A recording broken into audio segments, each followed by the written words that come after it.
Welcome everyone to Gods, Myths and Legends. We have tons of gods throughout the course of history, filled with unique tales and aspects. Some, like Zeus or Thor, are famous, but many remain hidden gems in the world of mythology.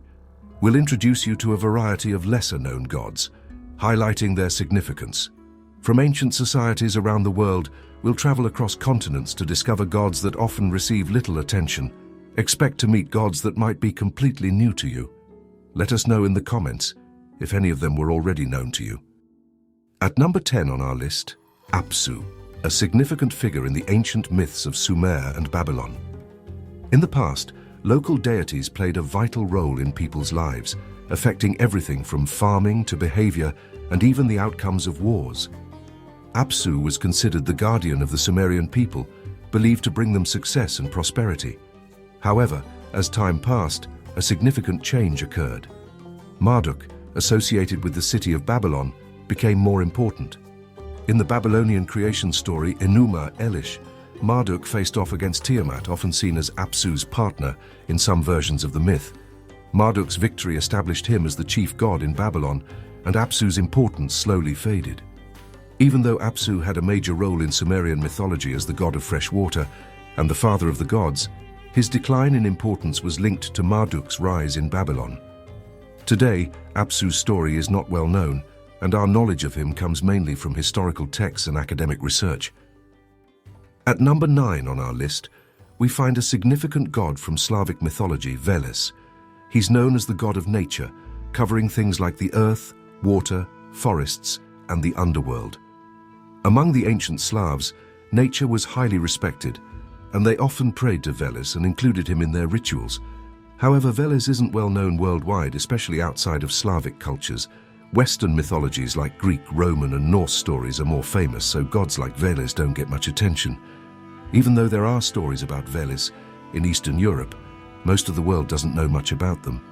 In Slavic folklore, there are many interesting stories about Veles, showing how he interacted with other gods and shaped the natural world.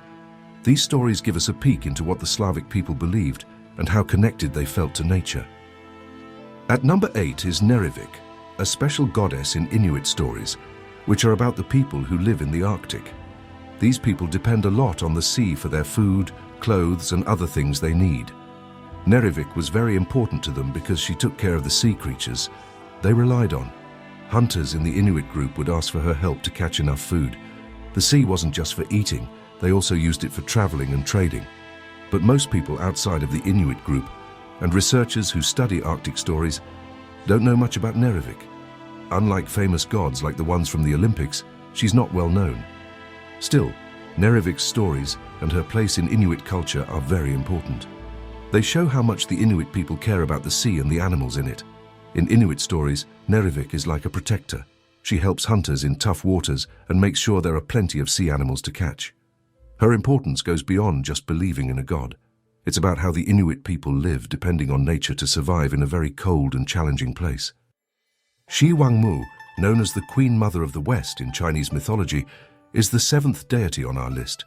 She is a significant figure in Taoist practices, overseeing aspects of life, death, disease, and health. Wangmu goes beyond being just a deity.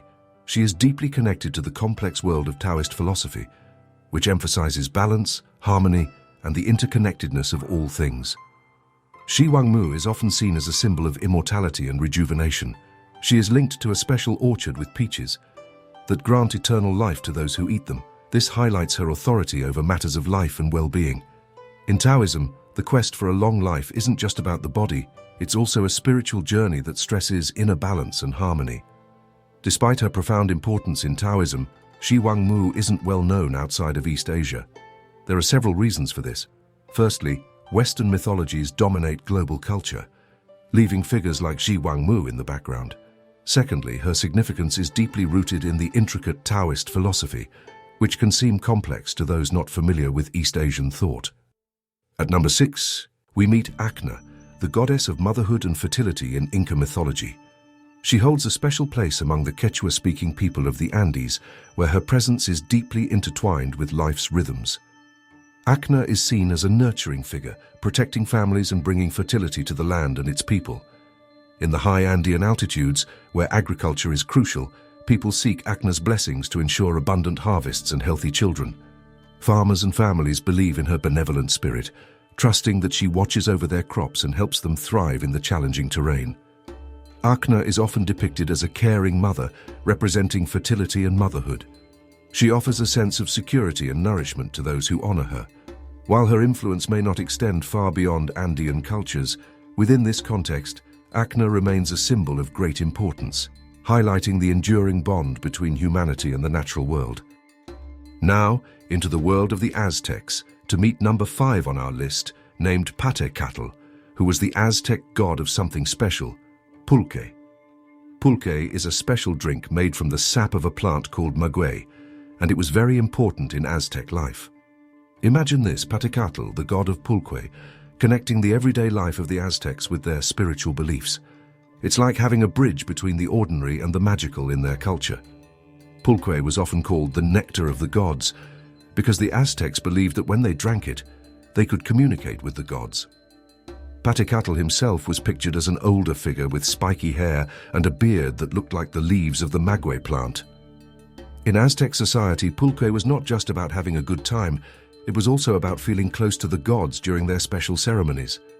However, Patecatl isn't as famous as some other gods from different cultures because pulque was unique to the Aztecs.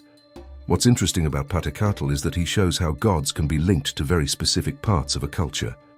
As we continue our list lesser-known gods, we now move to the cold north of Scandinavia.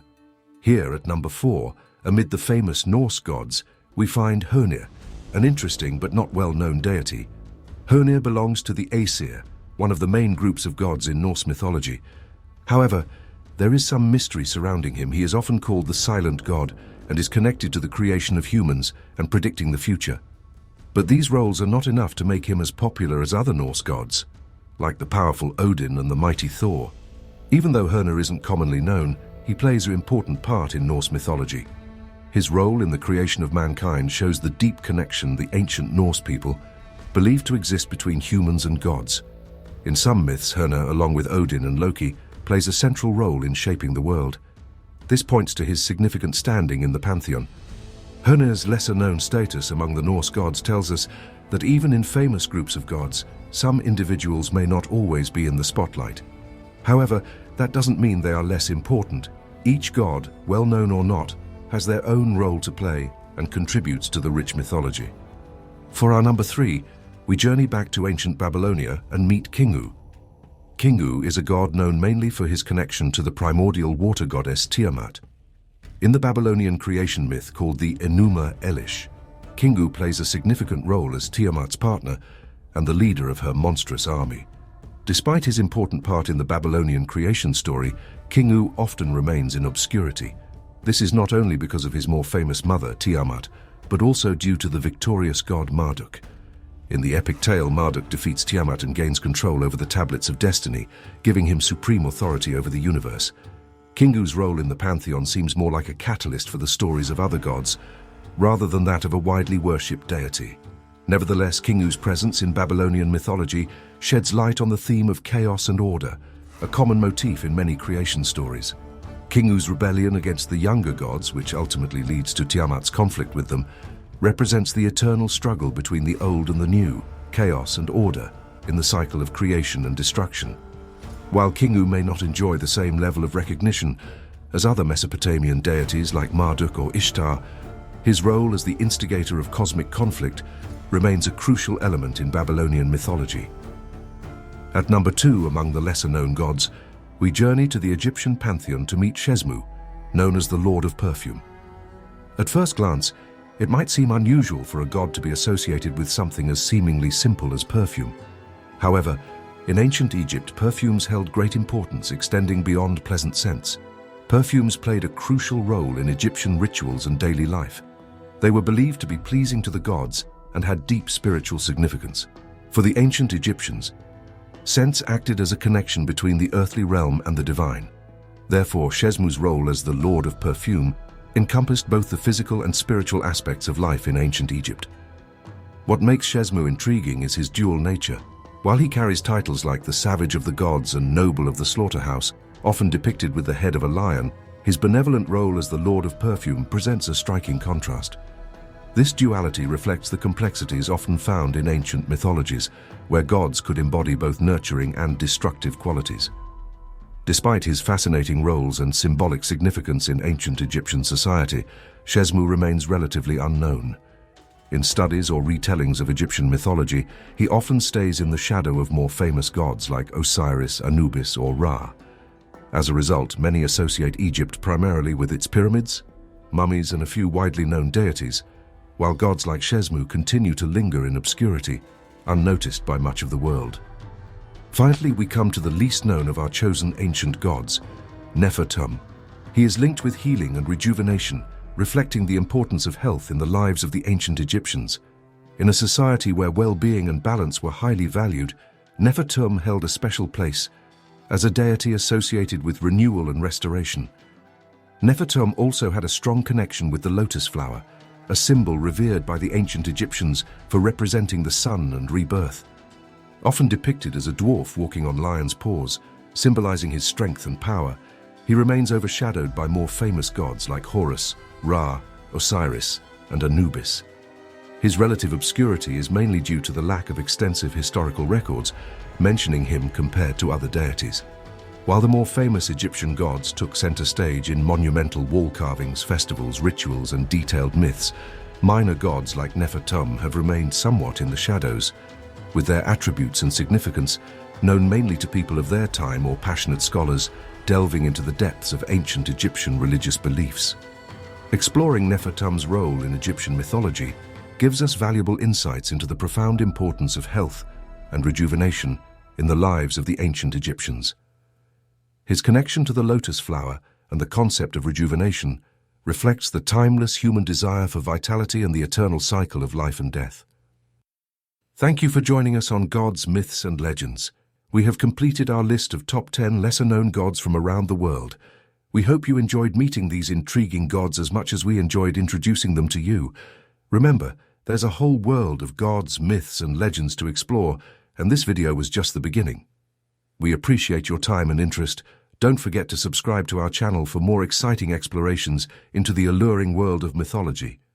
Thanks again, and we'll see you in the next video.